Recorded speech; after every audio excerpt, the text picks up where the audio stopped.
Tingujt e kujtesës 2026 titulloi koncerti memorial organizuar në Shkodër në Ishën e Përshkatuarve, vendin ku gjatë diktaturës komuniste u ekzekutuan 10 kundërshtarë të regjimit, një koncert dedikuar për viktimat e komunizmit në gjuhën e tyre në gjuhën lirisë. Organizatori i aktivitetit, Lulita Progni, theksoi rëndësinë e ruajtjes së kujtesës historike dhe nevojën që brezët e rinj të njohin të vërtetet e të kaluarës përmes dokumentimit, artit dhe kulturës. Ajo tha se në çdo shtëpi shkodrane ka art dhe liri që nuk ka mundur ta shuajë diktatura. Ky është edicioni 5 i Tingujve të kujtesës, që i kushtohet artistëve edhe shkrimtarëve që kanë vuajtur në diktaturë, të dënuar edhe të pushkatuar. Më përmende ishullin e të pushkatuarve dhe është pak metra prej këtu ku jemi. Edhe pikërisht për këtë është zgjedhur ky lokacion, ky vend për ta zhvilluar koncertin.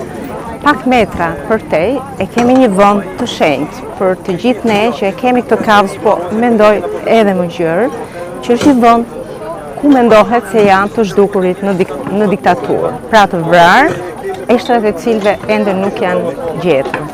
E kemi zgjedhur këtë vend pranë Zallit Kirit për t'i kujtuar ata drejt për drejt, afër shpirtrave të tyre, aty ku ata kanë dhënë shpirt në dhunë, edhe është ku kush më bukur se sa artistët e Shkodrës nuk kishin për ta sjell kujtesën për ta.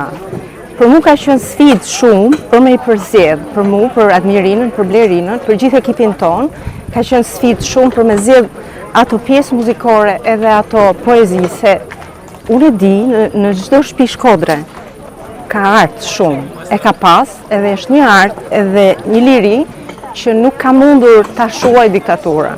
Artistët përmes muzikës përcollën mesazhe dhimbje, kujtese dhe shprehje. Materiali i parë që unë e kënova ishte një material që kur e kam pas ishte premier për mu, ishte shumë i ndjerë, e tregonte gjithë atë energjinë që ndoshta unë mund të ndjej. Nuk di ta them atë se nuk du ta mendoj atë shumë, se pastaj të kap ajo vazhda e negativitetit dhe nuk duhet ishte kështu për artistat. S'duhet jetë për asnjë artist është.